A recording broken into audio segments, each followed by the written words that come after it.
თქვენ უსმენთ ახალციხის დასრულთა განათლების ცენტრის რადიო ედუსტრიმს.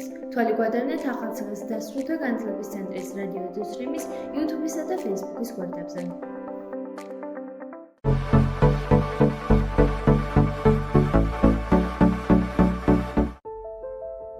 დღევანდელ ჩვენს გადაცემაში მოისმენთ რუბრიკებს იდეიდან საქმემდე, ჩემი საქმე და კინოწიგნომანია.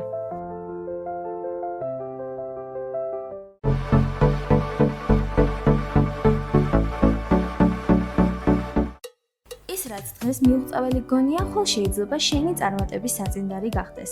რუბრიკაში იდეიდან საქმემდე ვსაუბრობთ ადამიანებზე, რომლებმაც მათი იდეა რეალურ საქმედ აქციეს.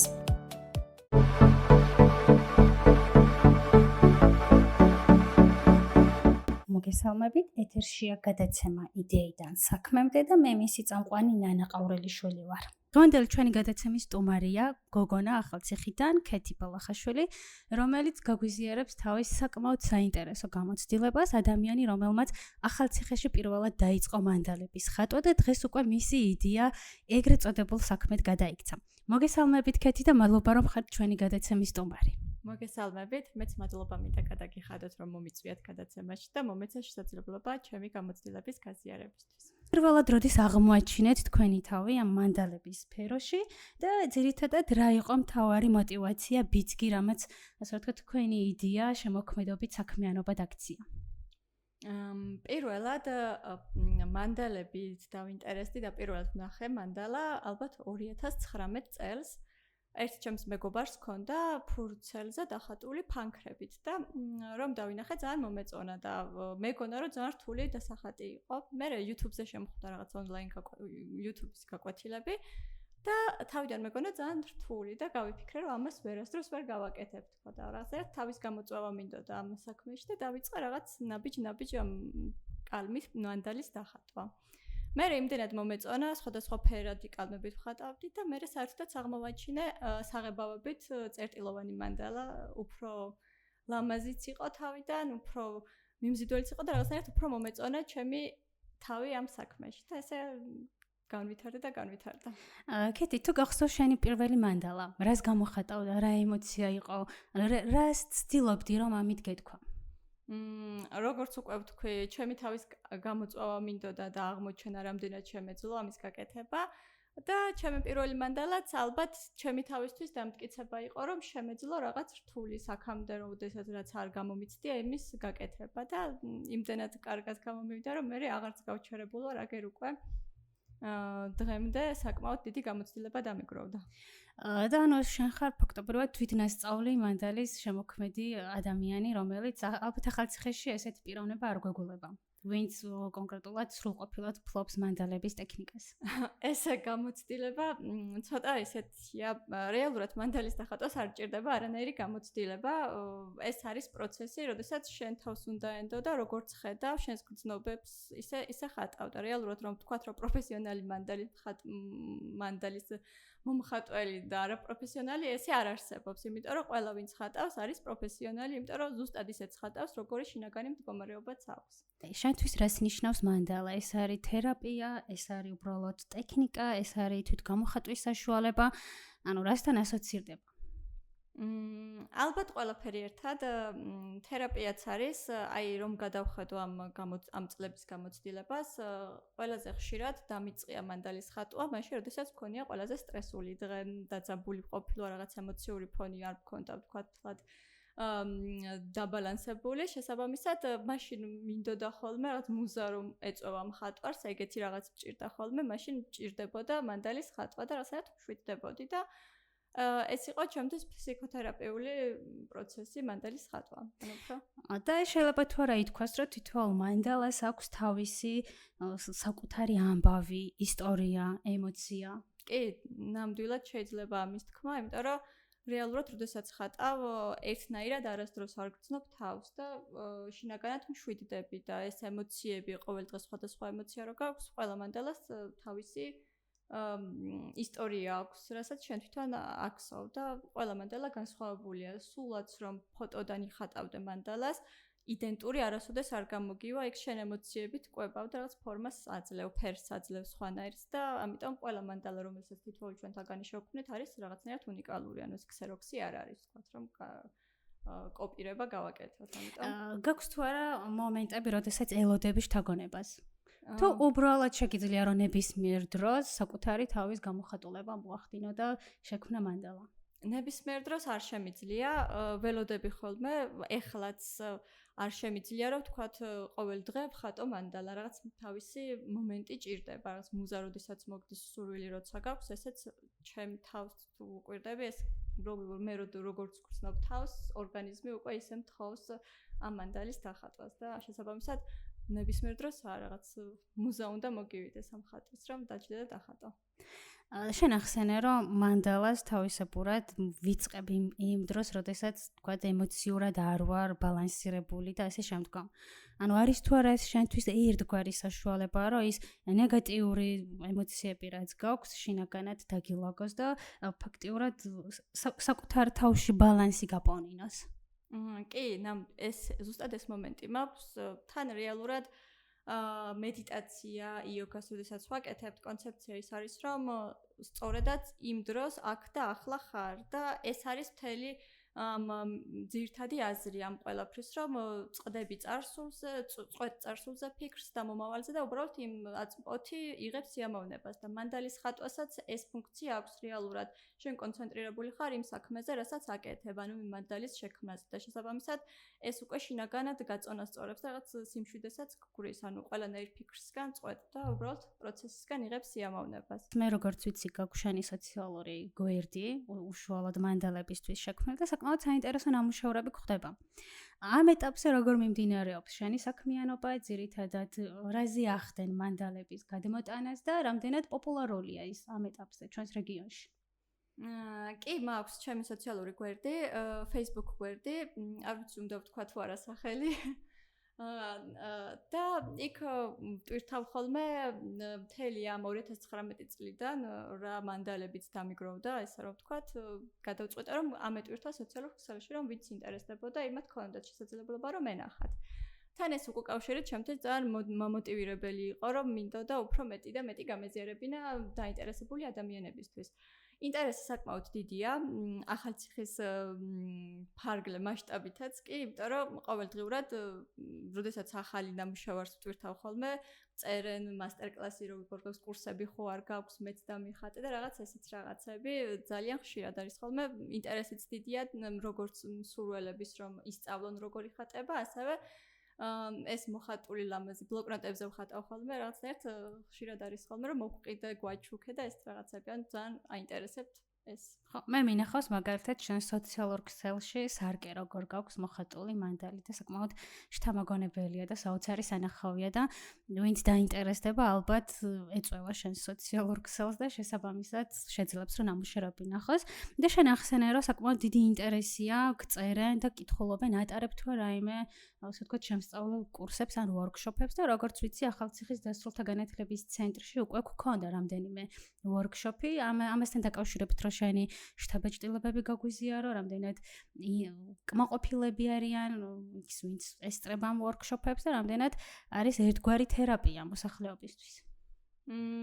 კმაყოფილები არიან თუ არა, ალბათ თვითონ დამსწრებს უნდა ვკითხოთ, თუმცა აგერ უკვე მეხუთე მასტერკლასი ვორქშოპი გავაკეთე დასრულთა განათლების ცენტრში და თუ დამსწრეთა რაოდენობით ვიმსჯერებთ, ძალიან აინტერესებთ. არიან ახალი მონაწილეებიც, რომლებიც იგებენ ამ მანდალების ხატვის ვორქშოპის შესახებ და გვერდდებიან, თუმცა მე ის მახარებს, რომ არიან ხშირად ისეთი ადამიანები, რომლებიც თითქმის ყველა ვორქშოპს არიან დასწრებული. და ძალიან მოწონთ, თითქმის არ არის ესეთი თერაპიული და ხელოვნების მიმართულებით აქტივობები არ ტარდება ხოლმე და რეალურად გვაკლია ქალაქში ესეთი მსგავსი შემოქმედებითი აქტივობები. და რეალურად მოდიან ხოლმე ახალგაზრდები, მშობლები, თავიანთი შვილებით, ბებიები, 64 წლის ადამიანი გვყავდა ყველაზე დიდი მონაწილე, რომელიც სიამოვნებით ატარებდა ჩვენთან დროს, ხატავდა და რაღაცა როგორც თვითონ ამბობენ, საკმაოდ თერაპიული პროცესია ეს ყველაფერი და რაღაც იდეალური იტვირთებიან ამ ჩვენს სტრესულ გარემოს, ყოველდღიურობას, წყდებიან ეს 2-3 საათი, რასაც აქ ატარებენ ხო.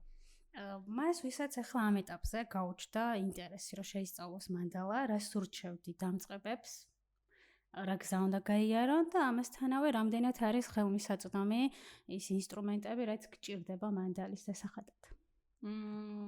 ვისაც ეხლაც დაინტერესდება, არის ფიქრობენ, რომ მანდალას როდესაც ხატავ, გჭირდება ხატვის ნიჭი, პირიქით საერთოდ არ გჭირდება ხატვის ნიჭი, გჭირდება საღებავი, გჭირდება ის, რაზეც მოხატავ ფურცელი, შეიძლება იყოს ბლოკნოტი, თუ ტილო არ აქვს მაგას მნიშვნელობა და მთავარია სურვილი და დაიწყებ უბრალოდ მოხატავ, უნდა იცოდე მანდალის პრინციპი როგორია, თქვა ცენტრიდან რო იწყებ და გარშემო მე უკვე წერტილებით ფიგურებს ჩვენ თვითონ ქმნით და რეალურად არ გჭირდება არანაირი გამოცდილება, მე თუ მკითხავ ეს მოდის პრაქტიკიდან ყველაფერი, უნდა დაიწყოს ზუსტად იმ დღესვე აიყოს საღებავი და ინსტრუმენტი და დახატოს. ხო, შენ ინსტრუმენტსაც მკითხე, სად იშოვება. მე თავიდან არანაირი ინსტრუმენტი არ მქონია. YouTube-ზეც როდესაც ვუყურებდი ვიდეოებს, რა ვიცი, კალმის ფანქრის წვერით და საშლელითაც შეგიძლია და პლანშეტის პასტებს მომრგვალებული რო აქვს, იმას ვიყენებდი. ანუ ნებისმიერი საგანი შეგიძლია აქციო შენს ინსტრუმენტად და დახატო, იმიტომ რომ წერტილის ფორმა უნდა ქონდეს მრგვალი ზედაპირი და გამოიყენებ ნებისმიერი ფორმის თუ ეს რა თქმა უნდა წერტილოვანი მანდალის ხატვას ეხება, კი ბატონო? კი და თუ მეორე მანდალა ჩვეულებრივად ფანქარი, კალამი, ფერადი და ჩვეულებრივად დაიხატება. ანუ არანაირი განსაკუთრებული ინსტრუმენტი არ ჭირდება. და ბოლოს გკითხავ, რა სამომავლო გეგმები გაქვს? იმიტომ რომ საკმაოდ საინტერესო სფეროა შემოქმედებითი და თან ახსენე, რომ აი ჩვენთან ახალციხეში ესეთი განტვირთვის მიმართულებით შემოქმედებითი აქტივობების ჩატარება საკმაოდ ნაკლებია. სამომავლოდ გეგმავ რომ ვორქშოპები გავაგრძელო, იმიტომ რომ როდესაც адам არის დაინტერესება, მგონია რომ უნდა ასწავლოს და გაუზიაროს და რაღაცნაირად ზრდასრულთა განათლების ცენტრიც არის ისეთი სივრცე, სადაც ადამიანები მოდიან და თავიანთ დროს ატარებენ ნაყოფიერად და რატომაც არა უნდა შევთავაზოთ ეს სივრცეც იმისთვის რომ შემოქმედებითი საღამოები გავაკეთოთ. რაც შეეხება კიდევ ვინაიდან რომ ფიქრობ რომ ეს ჩემი ჰობი ვაქციო შემოსავლის წყაროდაც და მომავალში ვფიქრობ რომ ეს ჩემი მანდალების ხატვის უნარი რაღაცად გადაატრანსფორმირო და გავხადო შემოსავლის წყაროდაც და გავყიდო ჩემი ნამუშევრები. ძალიან დიდი მადლობა ჩვენთან გადაცემაში სტუმრობისთვის, მინდა წარმატებები გისურვო მართლაც ახალციხის რეგიონისთვის, მსგავსი აქტივობების განხორციელება არის საკმაოდ მნიშვნელოვანი, ხშირად როცა ვსაუბრობთ რა ახალგაზრდებისთვის გარკვეულწილად განტვირთვის ცენტრები ან მსგავსი ტიპის სივრცეები ნაკლებად არის, შეიძლება სწორედ აი აქ შენს ვორქშოპებში აღმოაჩინონ თავიანთი თავები და მინდა გისურვო წარმატება, მეტი ვორქშოპი და შენი იდეების საქმედ ქცევა. ძალიან დიდი მადლობა, მეც წარმატებები მინდა გისურვოთ თქვენ, რადიოს და ძალიან ბევრი საინტერესო ადამიანს და რესპონდენტს გისურვებთ, რომ თქვენ მათ ისტორიები გააცნოთ საზოგადოებას. მადლობა. მადლობა, რომ გვისმენთ, შევხვდებით მომდევნო რუბრიკაში.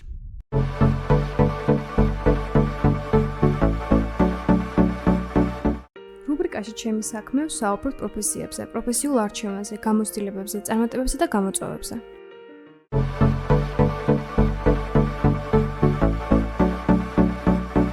სახელი, გვარი და პროფესია.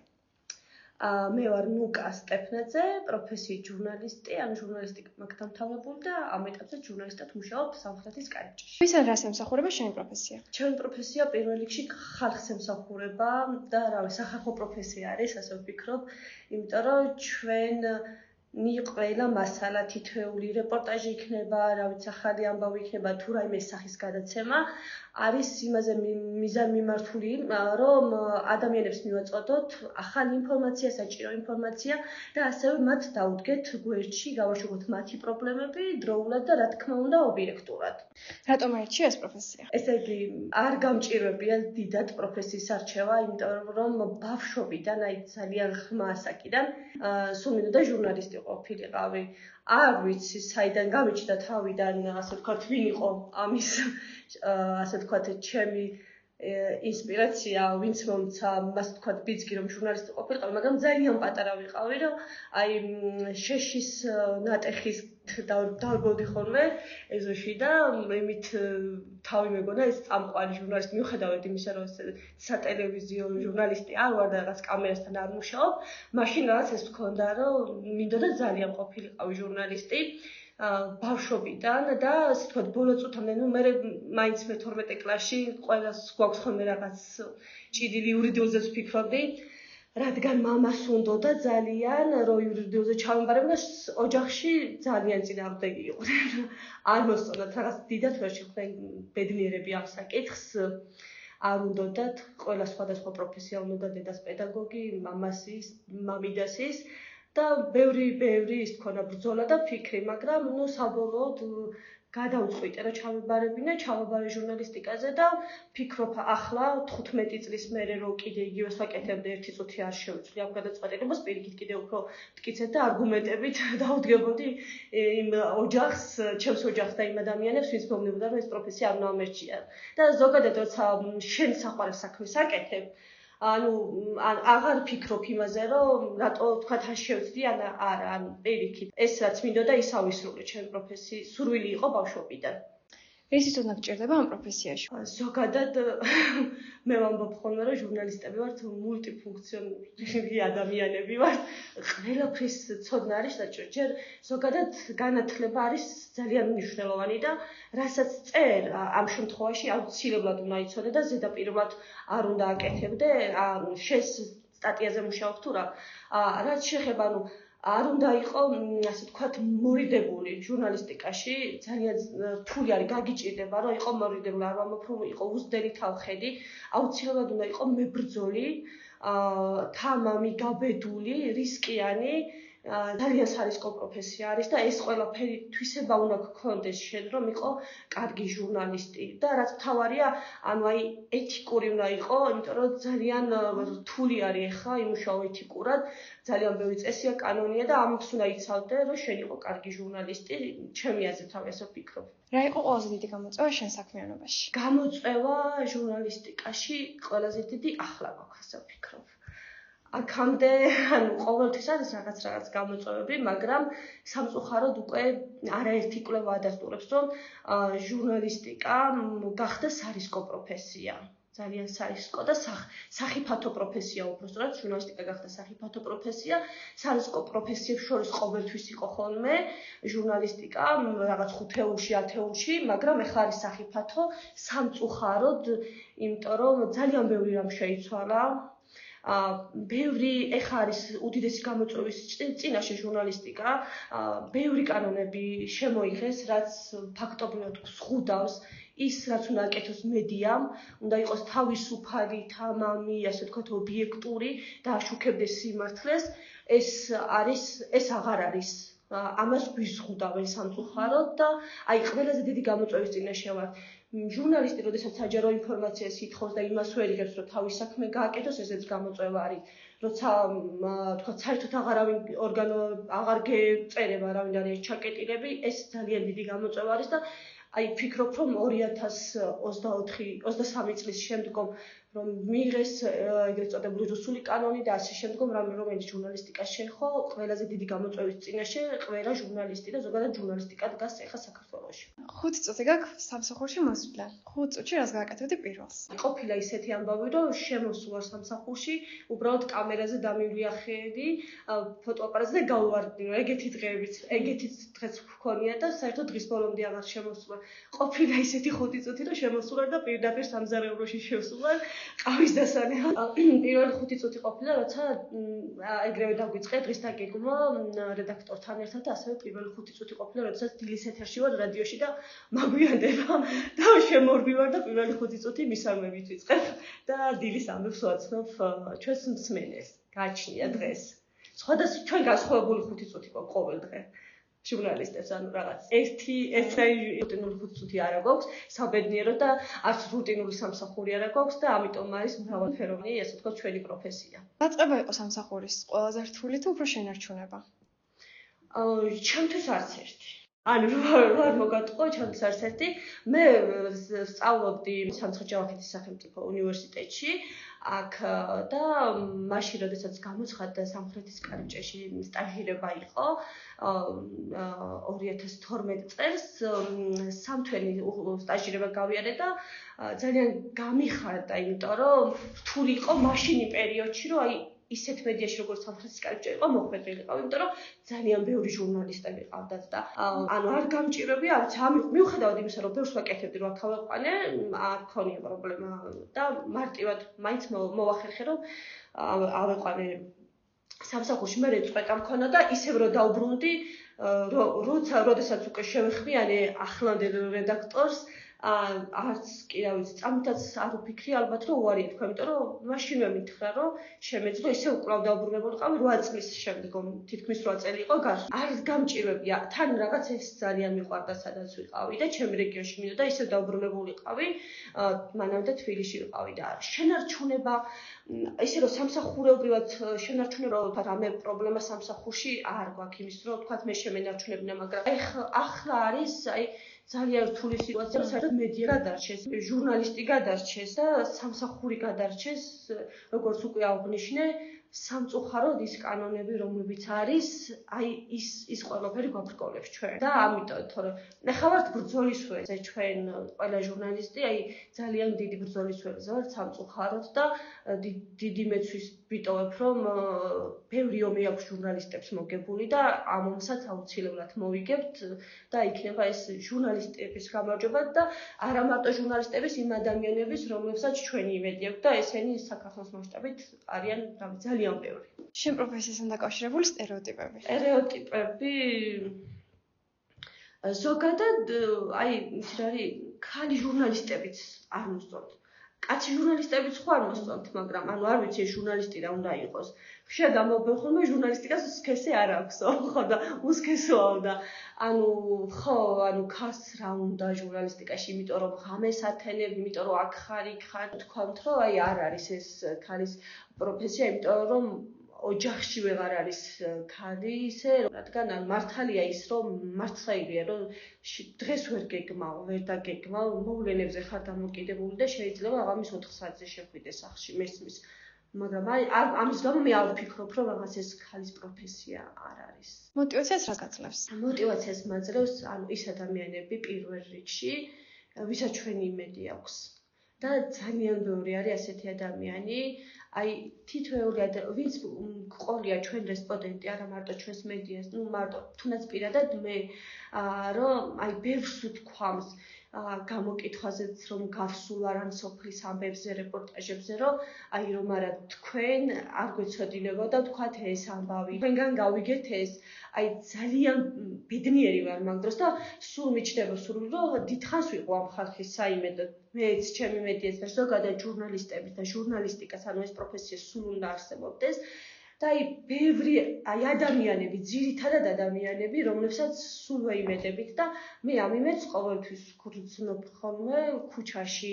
ხშირად ვთქვამთ მადლობა, მიუხედავად იმისა, რომ მე ძალიან არ მიყვარს მადლობები და არც ამაზე ლაპარაკი არ მიყვარს, იმიტომ რომ ჩვენ არ ვაკეთებთ საქმეს იმისთვის, რომ ვიღაცამ მადლობა გადაგვიხადოს, ტაში დაგვიკრას, ასე შემდგომ. აი არა. ასევე რაღაც ჯილდოებიც ამიღია ჩემი კარგი მასალებით და ესეც არის ერთგვარი მოტივაცია, იმიტომ რომ ვიღაცამ დაგაფასა, მაინც რაც არ უნდა იყოს გულის სიღრმეში გიხარია. მაგრამ ყველაზე დიდი მოტივაცია, რომელსაც არასდროს არ შევცვლი, ეს არის ადამიანები და იმედს ვიტოვებ, რომ ამ ადამიანებს არასდროს გავუცრუებთ იმედს და ყოველთვის ვიქნებით მათი იმედი. რას უჩვენდი იმ ადამიანებს, ვისაც უნდა რომ აირჩიონ ეს პროფესია? ხო, აი რა პირველ რიგში მინდა ვუთხრა, რომ არ შეეშინდეთ, იმიტომ რომ ამ პროფესიას არ სჭირდება, ანუ ამ პროფესიისთვის შიში ანუ არ არის კარგი, არ უნდა შეეშინეთ. თუ შენ გულით გინდა, ძალიან ძნელია ხა მეც ვფიქრობდი, რომ შეიძლება 17-18 წლის ასაკში ვერ იყო ისე კარგად ჩამოყალიბებული, რომ ნამდვილად ეს გინდა თუ არა და ბევრსაც უნანია. მე ჩემს მაგალითს უკვე ვთქვი, რომ არ უნანო პირიქით და ვინც არის ღრმად დარწმუნებული, აუცილებლად უნდა გააკეთოს ყველაფერი იმისთვის, აი თავის პროფესიისთვის. ან ყველაფერი შეუძლია რომ იმუშაოს უხელფასოდ, გაათენოს დღე-ღამე, არ აქვს ანუ ამას მნიშვნელობა.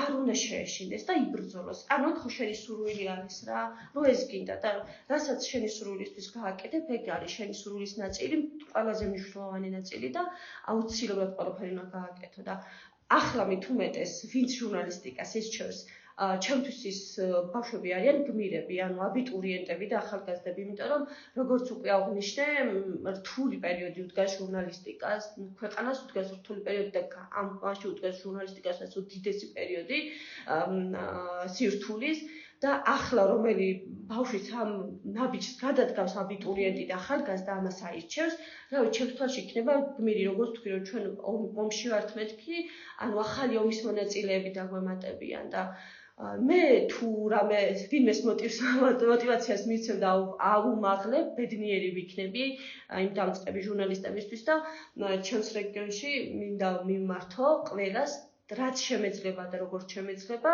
შემიძლია გვერდში დავდგე და დავეხმარო, იმიტომ რომ მნიშვნელობა აქვს აუცილებლად ვინ მოგიკიდებს ხელს და ვინ დაგეხმარება, მიუხედავად იმისა, რომ ეხლა ცოტა რთული არის, რომ ვინმეზე პასუხისმგებლობაც აიღო ამ პროფესიაში. და რა ვიცი, წარმატებებს უსურვებ პირველ რიგში, იმიტომ რომ ძალიან გულწრფელად მინდა, რომ ბევრი ჟურნალისტი იყოს, რადგან ზუსტად იმ რისკების და შის ფონზე რაც არის დათესილი, სამწუხაროდ აღარ ირჩევენ და სამწუხაროდ აღარ ჩვენს რეგიონში ერთადერთ უნივერსიტეტში ეს ფაკულტეტი აღარ არის.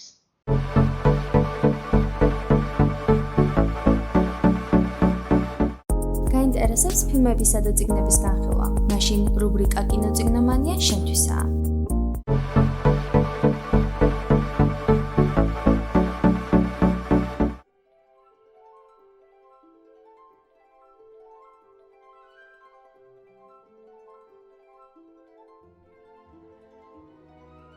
მოგესალმებით, ეს გადაცემა კინოწიგნომანია, მე კი მისი წამყვანი ნინი გიქვაშვილი ვარ. დღევანდელი გადაცემის თემა კი გახლავთ ყველა თაობის ყველაზე ნაცნობი და ყველაზე საყვარელი წიგნი, ანტუან დე სენტ-ეგზიუპერის პატარა პრინცი. ეს არის წიგნი, რომელსაც ასაკი უბრალოდ არ გააჩნია. მისი წაკითხვა ნებისმიერი ასაკის ადამიანს სიამოვნებას ანიჭებს და იმ ტკბილ მოგონებებში დააბრუნებს, რომლებსაც ბავშვობის წლები ჰქვია. ავტორი ამ წიგნს უძღვნის ბავშვებს, რომლებიც სრულასაკოვან ადამიანებად იქცნენ. იგი წინა სიტყვაობაშიც ამბობს, ყველა დიდი ხომ ბავშვი იყო ოდესღაც, მაგრამ ძალიან ცოტას ახსოვს ეს. ამ სიტყვებით იგი ყველა უკვე ზრდასრულ ადამიანებს ახსენებს, რომ ჩვენ ყველა ბავშვობიდან მოვდივართ. თუმცა იმის მიუხედავად, რომ ბავშვობას ბევრი ადამიანი ივიწყებს, სულაც არ ნიშნავს იმას, რომ ჩვენ მას სამუდამოდ ვტოვებთ. ანტუან დე სენტ-ეგზიუპერს ჯერა, რომ ადამიანები არსად არ მივდივართ ბავშვობიდან და საბოლოო ჯამში მხოლოდ ჩვენი სხეულები იზრდება, ხოლო ჩვენი დიდი ნაწილი ისევ გაჯიუტებული არის ბავშვობაში. სწორედ ამ ამბავს ეხება და ეძღვნება სრულიად გენიალური მწერლის ანტუან დე სენტ-ეგზიუპერის პატარა პრინცი, პატარა უფლისწული, რომელიც 500-ზე მეტ ენაზე და დიალექტზე არის თარგმნილი და გამოცემული. ყოველ ადამიანს თავისი ვარსკვლავი ჰყავს, სხვებისგან განსხვავებული. ისინი, ვინც მოგზაურობენ ამ ვარსკვლავებს, თავიანთ მეგზურებად თვლიან, სხვები კი მათ პატარა მანათობლებად მიიჩნევენ. ეს წიგნი არის ადამიანებზე, რომლებიც სხვადასხვა პლანეტაზე ცხოვრობენ, მაგრამ სინამდვილეში ეს ყველაფერი არის ალეგორიული ამბავი ადამიანზე, რომელიც საკუთარ პლანეტაში ცხოვრობს. ნებისმიერ ადამიანს, რომლებიც აი აქ დედამიწაზე ვცხოვრობთ, გვაქვს საკუთარი პლანეტა. ნებისმიერ ადამიანს, რომლებიც აი ამ ტექსტში მონაწილეობს, აქვს საკუთარი პლანეტა, რომლებზეც თვითონ ბრძანებლობს. აღნიშნოთ საინტერესო ფაქტი ჩვენს მწერალზეც. ანტუან დე სენტ-ეგზიუპერი არა მარტო მწერალი, არამედ პილოტიც გახლდათ. მას 12 წლიდან სურდა, რომ გამხდარიყო პილოტი და მომავალი მწერალი ისეთი გატაცებული აღმოჩნდა ფრენით, რომ მან გადაწყვიტა ძველი ველოსიპედის, მავთულებისა და სხვა ნივთებისგან თვითმფრინავი შეექმნა.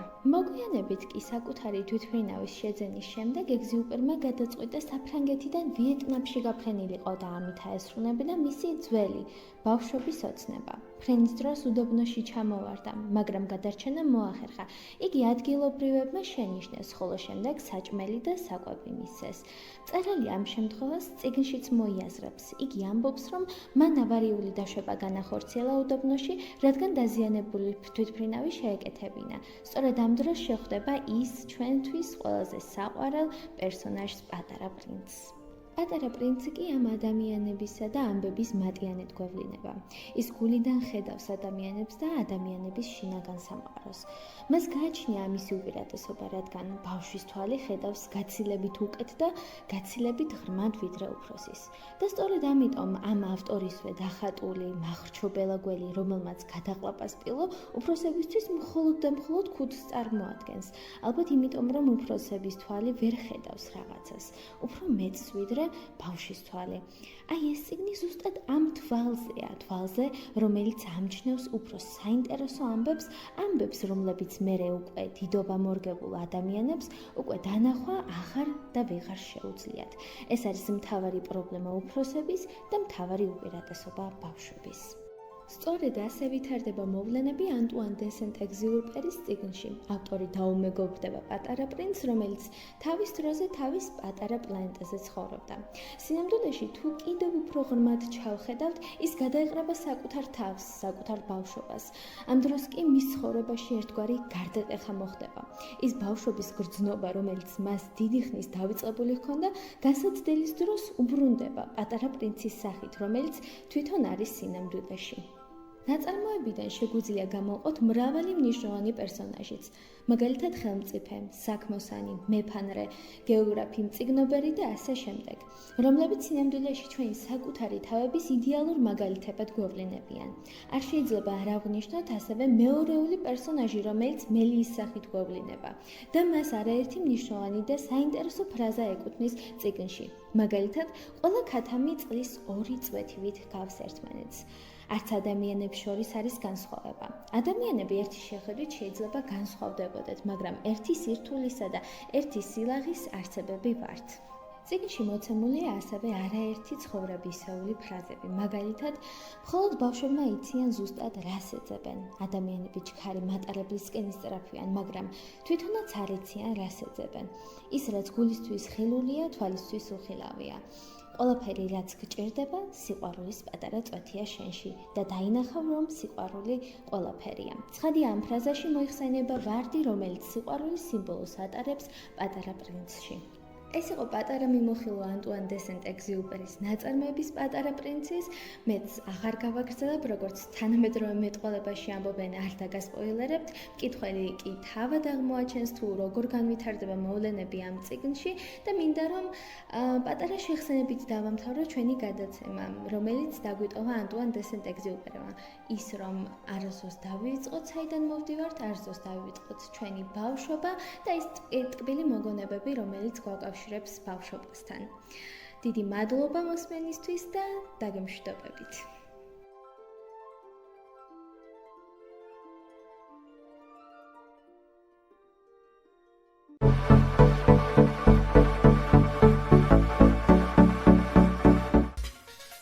გადაცემა მომზადებულია ახალწლის გასულთა განათლების ცენტრის მიერ, პროექტის რადიოს ძალის ფარგლებში. რადიო ფუნქციონირებს გერმანიის საგარეო საქმეთა სამინისტროსა და ლიბიის საერთაშორისო მხარდაჭერით.